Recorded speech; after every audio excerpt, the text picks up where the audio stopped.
پہلی قسط میں ذکر کیا جا چکا ہے کہ مروت سینکڑوں سال پہلے پکتیکا کے علاقے کٹاواز میں آباد تھے۔ وہاں سے ان کو غلزیوں نے 16ویں صدی کے اوائل میں بے دخل کیا اور وہ موجودہ جنوبی وزیرستان میں آباد ہو گئے، اور یہ کہ 16ویں صدی کے نصف میں مروت اور ان کے بھائی بن لوہانی قبائل نے دامان کا مغربی حصہ فتح کیا۔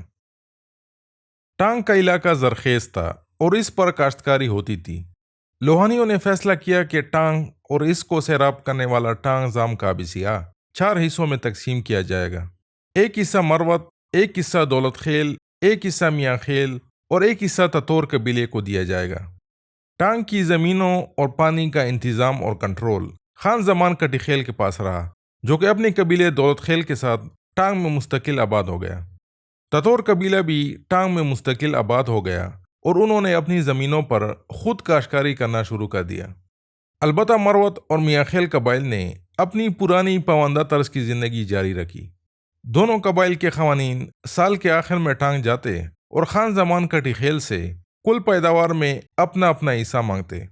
خان زمان اس سیٹ اپ سے خوش نہیں تھا اور وہ مروت اور میاں خیل کو ان کا حصہ دینے میں پہلوتائی کرنے لگا۔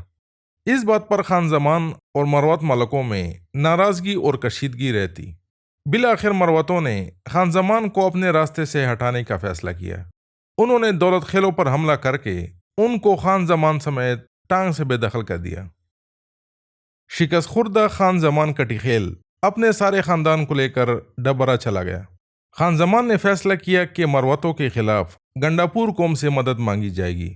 اس کی بیوی لاڈو گنڈاپور قبیلے سے تعلق رکھتی تھی، جو کہ گنڈاپور قوم کے سردار جبال خان کی پھوپھی تھی۔ گنڈاپور قبیلہ اس زمانے میں پابندہ گیری کرتا تھا اور وہ خراسان اور دامان کے درمیان آتے جاتے تھے۔ خان زمان نے اپنے باقی خاندان کو ڈبرا میں چھوڑا اور صرف اپنی بیوی لاڈو کو لے کر گنڈاپور قوم کے پاس چلا گیا اور ان سے مروتوں کے خلاف امداد کی درخواست کی۔ جبال خان اور گنڈاپور قوم نے امداد کی حامی بھر لی اور ساتھ ہی مشورہ دیا کہ چونکہ ٹانگ کے حقوق میں 1/4 حصہ میاں خیلوں کا بھی ہے، اس لیے ان سے بھی امداد مانگی جائے۔ میاں خیل اس وقت دربند میں آباد ہو چکے تھے۔ خان زمان اپنی بیوی کو گنڈاپوروں کے پاس چھوڑ کر میاں خیلوں کے پاس دربند چلا گیا۔ میاں خیل اور دولت خیل دونوں تور لوہانی دڑے سے تعلق رکھتے تھے، اس لیے میاں خیلوں نے بھی مروتوں کے خلاف دولت خیلوں کا ساتھ دینے کا فیصلہ کیا۔ گنڈاپور اور میاں خیلوں کی حمایت حاصل کرنے کے بعد خان زمان کٹی خیل بابڑ قبیلے کے پاس بھی گیا اور ان سے مروتوں کے خلاف امداد مانگی۔ بابڑ دراصل شیرانی قوم کی ایک شاخ ہے۔ 15ویں صدی میں وہ پہاڑوں سے اتر کر جنوبی دامان میں آباد ہو گئے۔ اس زمانے میں بابڑ قبیلے کا کوئی ایک سردار یا خان نہیں تھا، اس لیے بابڑوں کے جرگے نے خان زمان کی درخواست پر مشاورت کی، لیکن اس سلسلے میں وہ کوئی فیصلہ نہ کر سکے۔ آخر یہ طے ہوا کہ فیصلہ تقدیر پر چھوڑ دیا جائے، وہ اس طرح کہ اگر اس رات پیدا ہونے والوں بچوں میں بیٹے زیادہ تعداد میں ہوئے تو اسے تائید غیبی سمجھ کر کٹی خیل سردار کی امداد کی جائے۔ اس رات 12 پیدا ہونے والوں بچوں میں صرف ایک لڑکی پیدا ہوئی، جس پر بابڑ قوم نے خان زمان کے عظیم قبائلی اتحاد میں شامل ہو کر مروت قوم کے خلاف امداد دینے کی حامی بھر لی۔ دولت خیلوں، میاں خیلوں، گنڈاپوروں، بابڑوں اور تتوروں پر مشتمل کثیر لشکر خان زمان کٹی خیل کی رہنمائی میں مروتوں کے خلاف ٹانگ کی طرف بڑھا۔ تعداد میں نسبتاً کم ہونے کے باوجود مروت قبیلے نے خان زمان کٹی خیل کے عظیم اتحادی لشکر کا بہادری سے سامنا کیا۔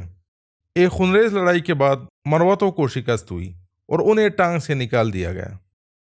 حیات افغانی کا مصنف لکھتا ہے کہ اگرچہ خان زمان کٹی خیل نے ٹانگ کی زمینوں اور پیداوار میں مروتوں کا حصہ ضبط کر لیا، لیکن جب بھی مروتوں کے قوانین ٹانگ کا چکر لگاتے تو خان زمان ان کو وہ 1/4 حصہ ضرور دیتا۔